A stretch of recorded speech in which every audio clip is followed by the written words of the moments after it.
What if the thing you're chasing in creativity in your worship ministry is actually killing the thing that makes it powerful? Today, I'm in Nashville at Hideout Studios, and I'm sitting down with Stephen Brewster, somebody I've known for a long time, and honestly, probably one of the most influential voices in the church creative space. He was a pioneer at Crosspoint Church when most churches didn't have a creative department, if you can believe that. And now, through the Harmony Group, he works with churches and worship teams like Elevation, Red Rocks, SEU Worship, and many others, helping shape not just what they sound like and not just shaping their music, but how they think. And in this conversation, we talk about authenticity, creativity, and how easy it is for us as worship leaders to drift to performance instead of presence. I think it's going to be really helpful for you. Let's go.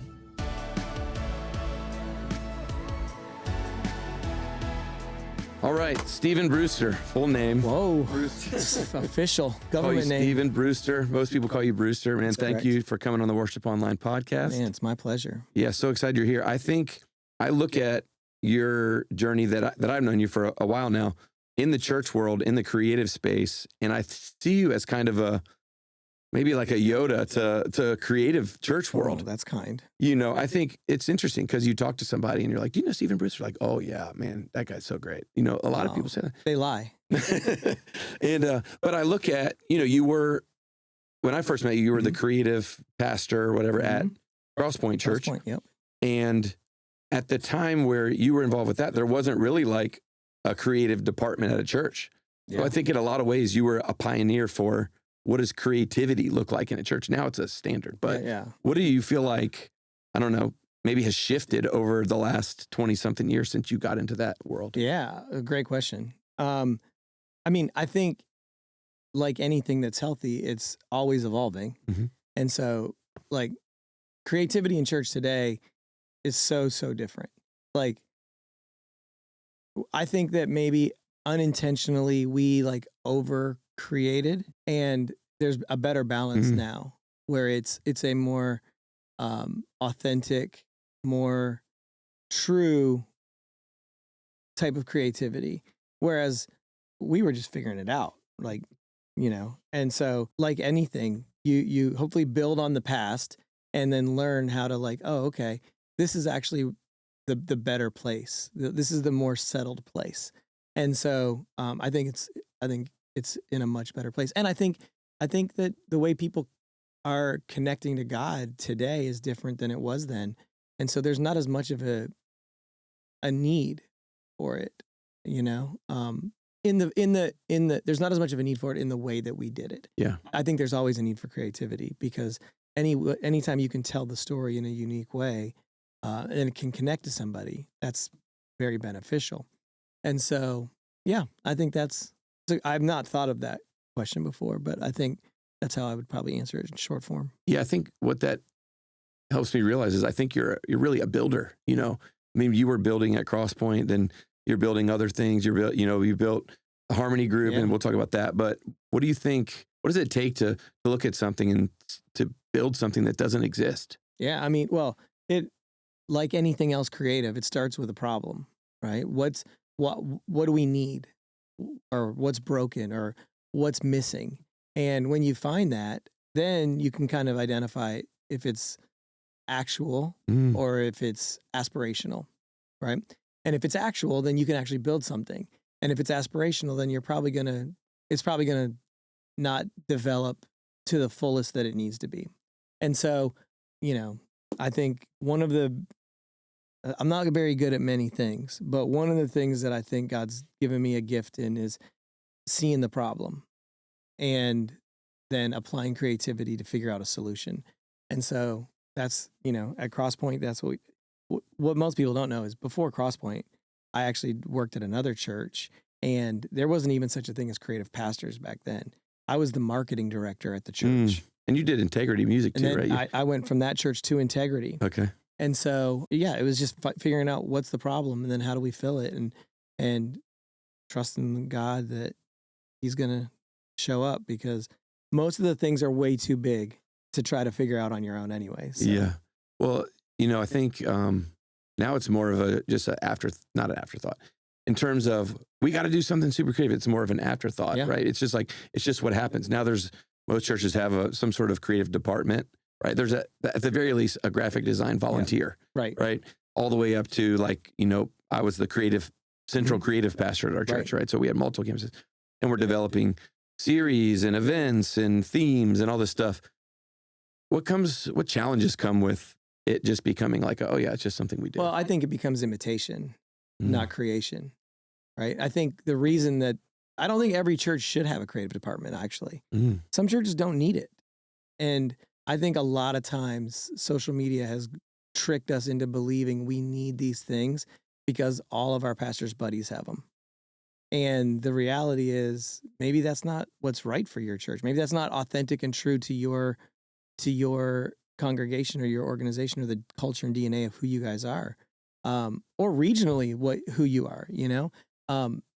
You should only have something if it's viable and authentic. If it's not authentic, then it's just imitation, and at that point, you can go buy it online somewhere, probably cheaper. Especially with AI, like now you can. Our creative pastor, his name is Claude. Right? Yeah, right, exactly, Gemini, and so, but yeah, I think a lot of times it's become a department instead of become a need. Well, now you're working with a lot of influential churches, right, in the worship space. This is primarily a podcast for worship leaders, worship teams, right? And I mean, you name it, Elevation, Red Rocks, SEU worship is, I feel like I've been on the SEU train for a long time. My wife went to SEU. Oh, that's awesome. Yeah. And so this was before there was SEU worship. But it's probably SEU singers back then. There was like different bands, I think one was C4, if I remember. This was a while ago, but, what are you seeing in these teams that I think maybe would surprise people? Well, first, I think it would be surprising to people how hard they work. Like, I think a lot of worship leaders look at someone who has achieved something and they think that they spend all their time writing songs and recording songs. And the reality is they're doing all of the same job that you're doing, plus writing and recording songs. And most of the time not being compensated anymore for that additional thing that they're doing. I think they'd be surprised at how each team navigates the distraction of making like music that is influencing other churches, because it can be a distraction if you're not really, really careful. They would be shocked at how fragile it feels every day. Like, wow. Like, because you're stewarding this thing that God has like decided to breathe on, right? And so again, you have your normal job, like you're doing the thing that you were hired to do, and then God decided to breathe on something, and now you're trying to like steward something, and it's super fragile. And like, you have volunteers, you have staff members, but church is transient. We know that. Like, the average worship leader is at their church for a year and a half or something like that, right? Yeah. And so, like, then are people staying for the wrong reason just so that they can be on a record or they can write a song? Wow. Or have they joined your team for that reason, not because they love the local church? And what I love for the teams that we work with, and we try to be really diligent in our selection process. I can say, for the most part, everyone that we work with loves their local church, and they love the local church. And they would be upset or sad if this went away, but it wouldn't change what they did. They would still do what they do, even if they weren't recording and releasing music. And I think it has to be that, Yeah. And I talked to Josh Holiday from Elevation Rhythm, for Elevation Church, but he leads Elevation Rhythm. And he was talking about how before they even ever wrote songs or put songs out, once a month they would go to this cabin. Yep. And they would spend this time. So they're growing their trust with each other. They're growing their unity as a team well before they're thinking about, we want to be Elevation Rhythm. And now we got Goodbye Yesterday. It's like, no, that didn't just come out of nowhere. Right. So actually tell me that story. So Josh Holiday, well, right? You guys are buddies. We're buddies. Yeah. So Josh, I went through a crazy season in 2016, and God was very kind to open up a door for our family just to crash into this church in Florida. And we were only there for 5 months, but Josh was the volunteer keyboard player. And I remember walking into the church the very first Sunday, and my wife and I sat in the very back row. And it was a big room. Like, this room probably held, I don't know, 2,000-3,000 people. And I remember looking at my wife and being like, I don't know that we can fix this worship team. Like it's not very good. I don't know. And that's what you went there to do to yeah. help. Like I was going to be the creative pastor of this church. And I said, but that kid on the keyboard is dope. And then come to find out, we end up, Josh becomes part of our family basically. And we love him. And it's just been a blessing to see him grow into all the things that God had on his life. And most people don't know what Josh walked away from. Josh walked away from a lot of influence in the secular music business because he felt like the Lord told him to. And it's so great to see God restore all of those things in a fresh way for him in his life. So, what does that say about the people that are volunteering on your team now? Yeah, I mean, that's the thing. He was a volunteer keyboard player. You do not know who's volunteering for you. You might have the next Josh Holiday. Probably not, because he's 101. But you'd be shocked. You'd be shocked at who is on your team. And if you just take some time to get to know them and get to spend time with them. Josh and I didn't even know what he wanted to do. I didn't even know I didn't even know he had done music, like created music. And had we not just started hanging out, spending time together, I'd have never known. Yeah. So hang out with your volunteers. Hang out with your volunteers. Get to know them. Yeah. Spend some time with them. I recorded an episode a couple weeks ago where it was just a solo episode of me talking different relational leadership things I've learned. And one of them was help other people's purpose be your purpose. Yeah. Help them discover what's unique to them and then help them live it. That's the call of a church ministry leader, right? Well, and so much of our world today is so self-consumed that if you spend a little bit of time caring about somebody and what they care about, man, the equity you earn with them is ridiculous. Yeah, I love that. All right, so back to the creative growth that we've seen in church. So we have these maybe influential churches, right? Red Rocks, Elevation. What do you think a healthy approach to teamwork looks like in a creative space in a church? Whether maybe it's not a team that has a creative department, but maybe there's somebody's responsible for picking the songs, right? Yep. And talking to the band, and I would think some level of graphics, like what's a healthy approach to just like ground floor creative team? Yeah, I think the basis of health is understanding why. Like, why do we need this? Why are we doing this? Why does this matter? Anything good in creativity rises and falls on expectation management. So figure out why you're doing this. Like, what is the expectation? What is your pastor's expectation? What is the volunteer's expectation? When you can put all of that data into a model, then you're able to actually like form the job. But so often, in my experience, we watch young guys or girls come in and they have an agenda and they chase the agenda, and they're nailing the bullseye of that agenda. But they never stop to ask, what's the bullseye? And their leaders are going, why are you hitting the bullseye of that target over there? This is the target over here. You're not even hitting the target, but you're nailing the bullseye over here. If you don't know why you're doing what you're doing, and why do we pick these songs? Do we pick them because Wash is cool? Or do we pick it because we saw it on TikTok a bunch of times? Or do we pick it because it actually is something that connects to our congregation? We look at songs at the Harmony Group. Songs are missionaries and discipleship tools. And if a song isn't going to, if you're writing a song for your church and you're not writing it for the person on the third row or the guy or girl in your small group, then don't waste your time. So the songs that you sing fall into the same category. If the song you're singing doesn't minister to somebody in your church, then you're just doing karaoke. Yeah, that's a great question. A great comment about the karaoke, because I was wondering about the excellence versus the authenticity, right? Like, it's easy. We talked about it earlier. You look at Instagram, you look at TikTok, whatever, you see, oh, these are the songs Elevation did this week, or these are the songs, whatever, Bethel or Red Rocks did. So we should do those songs too. They're working. Clearly they're working. So we should do that. Some churches don't have I remember making a comment to my team, I want to do this song and I want to do it like Hillsong. And I'm like, we don't have 8 guitar players, dude. Right. Like, let's just. Where's Joel Houston? Yeah. And I'm not him. Yeah. Right. No. It was really just about the guitar players. It had nothing to do with it. But what's that balance of pursuing excellence and the authenticity of a local church? Well, excellence is a facade. So I don't even I used to care Yeah. about excellence a It was a lot. buzzword, yeah. I don't care at all about excellence. I care 100% about authenticity, because excellence, what I consider, it's so arbitrary. Excellence is arbitrary. If I might think this thing is excellent and you might think it's trash, right? And so you can't quantify excellence, but you can quantify if something authentically moves and ministers to the people that you're responsible to steward.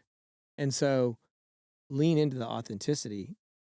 The excellence will take care of itself. That's just, if you work hard, rehearse a lot, do the things, you can handle excellence, but you have to take the time to learn the authenticity. And that's a lot of time with the Lord, a lot of time with the team, a lot of time with the people. Yeah, and you mentioned earlier the pastor. What is that like? What's your opinion, or like what have you seen in the church with the maybe creative department and the senior pastor, or maybe it's the worship pastor and the senior pastor? Sometimes these are conflicting visions. Well, yes, I think sometimes they are conflicting visions. And then typically, if there's a conflicting vision, you probably need to change your vision, because God didn't call you to lead that church. He called that pastor to lead that church. And so it doesn't mean that you have to just fall in line and not stretch the boundaries. I think that's very healthy. But if your vision's competing with his vision or her vision, you're probably in a dangerous spot and you need to reevaluate. Like, God put you there, and you have to be submissive to what God, and you might not like, there's times I didn't like it, but I wasn't called to like it. I was called to do a job. And so show up and do the job, and do it to the best, do it with your best attitude, and understand that if you care about the things your pastor cares about, he'll end up caring about the things you care. Yeah. Oh, that's really good. I think it would probably be surprising for people.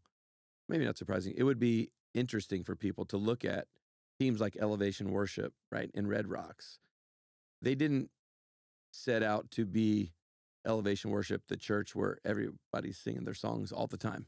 Right. Right. They started by, we want to write songs for Elevation Church. Red Rocks, Red Rocks has been a church for a long time. I'll tell you, the reason they started writing songs is because they couldn't agree on songs. Like that's really honestly why they started writing songs. And so they were writing songs for their church that they could agree on. And then, yeah. The Lord is with me is the best first week they ever had on a song. Wow, that's amazing. Yeah, so I think about that and I think, wow, if we could just learn as a local church who we are, and they're not to go against the vision, not to try to build a separate vision. Like, and I said this before, we're not trying to build, pick a church name, worship, right? We're trying to build the church, and the worship is going to be a piece of that. I mean, you would think that within the vision of the church, the parking lot guys are, as big a part of the vision as anything. Absolutely. Now they're not going to put out their own records, I would think. Yeah. So Elevation, right? Red Rocks, SEU Worship, we talked about them. Can you talk about what the Harmony Group does, what you're building there, and what you guys do? So very basically, we help churches release music. Okay. Or ministries release music. So there's 3 ways that we help churches. One is kind of like a coaching thing. So the church is just getting started writing and recording music. We'll do like a little coaching thing with them. It's very low intensity, just to help make sure they get everything set up properly. Mm-hmm. The other end of that spectrum is the teams that we work with that have record deals. Not every church should have a record deal. Most probably shouldn't, honestly. But we work with a handful of artists and worship teams that do. And so we manage them. And then in the middle is the majority of the teams that we work with. And we come in and just try to join their team, help their worship leader stay a worship leader. I don't need their worship leader to be an artist. I don't need him to be an expert on Spotify. I need him to write songs, hear the Lord, spend time with volunteers, go to coffee, because I can't do that. But I can help you with the other parts. So we come in and try to just help churches and ministries release music. So cool. What do you think? You mentioned clarity earlier. What's maybe 2 things that somebody could do to lead with more clarity, to gain more clarity as a leader? So slow down is first. You never get clarity by going fast. Slow down so you can assess what's happening, and then ask more questions than you make statements. Like, we're very, very quick to speak and very slow to listen. And the more questions that you ask, the better clarity you're going to have. Man, so much wisdom in that. I mean, it's simple. I mean, it's simple to say that, and it's just so much wisdom in it. And all right, I always close with this question. Okay. Looking back to early days of ministry for you, and you're talking to yourself then, but you're talking to yourself from now to then, what would you tell yourself? Chill out, man. It's not gonna look anything like you thought it would. It's gonna be better than you could have imagined. There's gonna be times that are more painful than you would ever think you could handle. But just enjoy it. Life's too short to spend it continually stressed out. And I did. I still do probably, honestly. But if we're going to stand on our stages and preach about trust and faith and that God's got us and he's going to take care of us, then we should probably try to live that. And so relax, handle today. Don't worry as much about tomorrow. Man, thank you so much. Dude, it was my Thanks for pleasure. sharing, dude. I appreciate this. I appreciate your friendship and guidance over the years. And I think there's a lot of people in my seat that feel the same way about everything you've offered. Oh, well, that's very kind. Thank you so much.